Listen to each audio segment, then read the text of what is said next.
Hello everyone, welcome back to the Mr. Flipwagon YouTube channel. I'm Mr. Flipwagon, but you can call me Mel. And wow, around 1 year and 5 months ago, I created the first ever Easter egg video. And in it, I complained that Wargaming had not introduced any new maps in, well, forever. And now a little bit over 3 years have passed, and Wargaming has finally actually taken the time to release a new map. This is Sunset Isles. The map itself is inspired by the Torres Strait, which is located between Australia and Papua New Guinea. If you like the concept of Easter egg hunting in a wall of warships, I want to remind you that this is an ongoing series of mine, so feel free to check out the other videos that I've made as well. If you like my commentary and the content on my channel, then feel free to also subscribe, because like many other channels, most of my viewers that watch these videos are not subscribed. And as always, a big thanks to Milsenerf for assisting in the research of this video. Anyway, that's a lot and enough preamble. Let's just jump into it. The first Easter egg is a lighthouse that sits on the island at B1. This is the Dunkerque lighthouse. It dates back to 1843 and was built as a part of a plan to build more lighthouses across France, devised by the Captain of Rossel along with Augustin Fresnel, who you may know as the creator or the father of the Fresnel lens. The lighthouse would take heavy damage during the Second World War. Fortunately though, the damage was reparable, and in the 80s the lighthouse would also become fully automated. And today the lighthouse still stands in pretty good condition. And just a little fun fact is that this model was actually introduced with the Operation Dynamo game mode that came out way back in 2017. Damn, I really miss it. Wargaming, just please bring it back. It's been like 1 trillion years since we last saw it. Next up, we see this Liberty ship stranded and abandoned on the island at E4. Looking at the stern, you can read out John W. Brown, but contrary to popular belief, or the fact that she's abandoned and wrecked in game, in real life she's actually a museum ship, 1 out of 4 preserved Liberty ships. The John W. Brown was launched in September 1942, and she'd make a total of 13 voyages during the Second World War, with her first voyaging to the Persian Gulf to supply the Soviet Union with military equipment. She'd start from the Panama Canal and sail to Africa and then along its south end and back up north to her destination. And daringly, she'd actually be alone for most of this maiden voyage, although the route was planned to minimize the chances of submarine ambushes. During the rest of her wartime voyages, she'd sail along in convoys though. The Brown would mostly operate in the Mediterranean, moving supplies, troops and military equipment between southern France, Italy and North Africa. She'd also play roles in the Anzio landings and Operation Dragoon. After the war, she'd help carry supplies to Europe in the effort to rebuild the cities destroyed by the war. From 1946 to 1982, she'd be moved to New York and work as a maritime high school, training up students to become marine merchants. In 1988, she'd be acquired by the Project Liberty Ship Incorporated, moved to Baltimore, and would be restored and serve as a museum ship from then on out. This shipwreck Easter egg is actually quite common, and you can find it on other maps like Trap, Cressidon Alpha, among many others. Right next to the Liberty ship is another wreck of what looks like an American destroyer. While I won't speak at length about it in this video, I do want to mention that it is probably a Fletcher class destroyer. I wouldn't be surprised if it was just the old Fletcher model repurposed and modified into a wreck just to create some more static scenery for the game, but I digress. Let's move on to the next Easter egg. Next up, at around F3, there is a little military runway with some aircraft.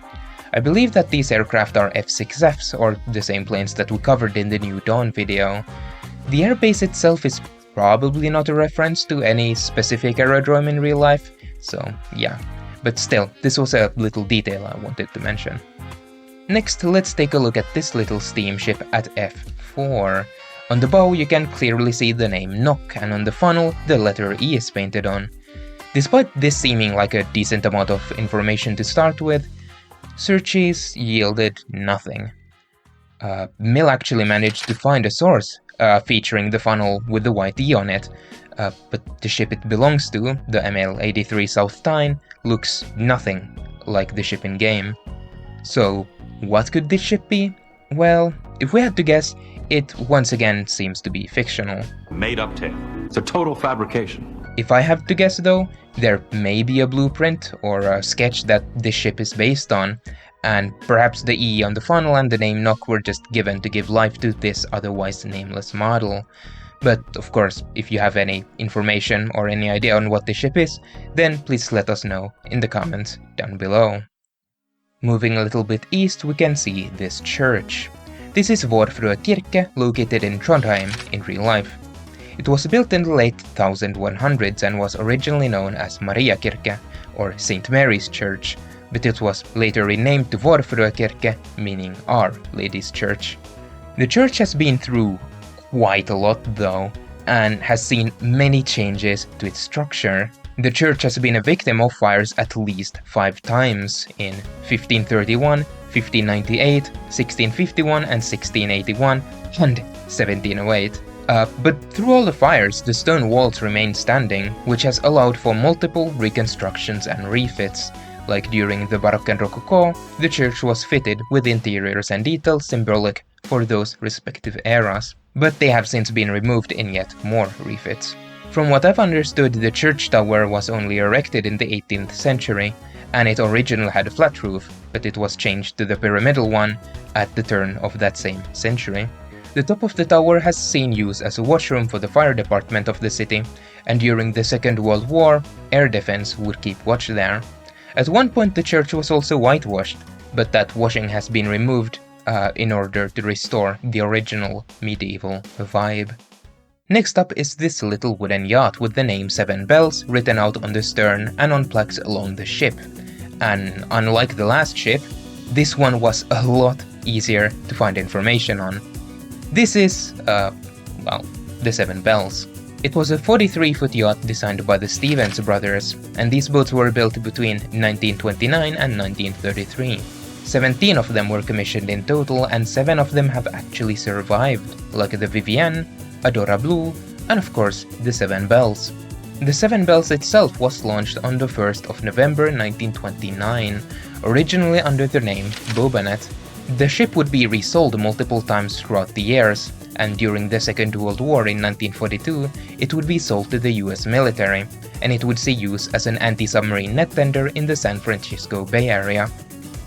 After the war, the ship would be registered to Ernest G. Mills, who would give it the name 7 Bells in 1952. The boat would be resold again in around 1958. It is a bit difficult to say what happened after that, but when the current owner, Andrew Himes, found and purchased the boat in the late 90s, she was in really bad shape. While the motors did work, the boat itself needed a huge cosmetic rework. Many elements in the boat had just grown moldy or had rotted. So from 1998 to 2001, a huge restoration project would be undertaken, calling in various experts to take part. Almost everything in the boat would be restored. From interior elements like upholstery, decks would be sanded and coated with new coats of varnish, new electrical and navigational equipment would be added, plumbing improved, etc. Some fun extra details were also added during the project though, like a completely new chart table that would feature an image of the 7 Bells, made up of different colors and variants of wood. Reading about the details regarding the restoration and seeing some of the images from the process is really quite astonishing, and today the 7 Bells remains in good condition, 97 years after originally being built. Last up is a very short but rather amusing Easter egg yet more east of the 7 Bells. It is located in this little village with huts, and in this village you can see clothes drying on clotheslines, and one of these shirts struck me as familiar.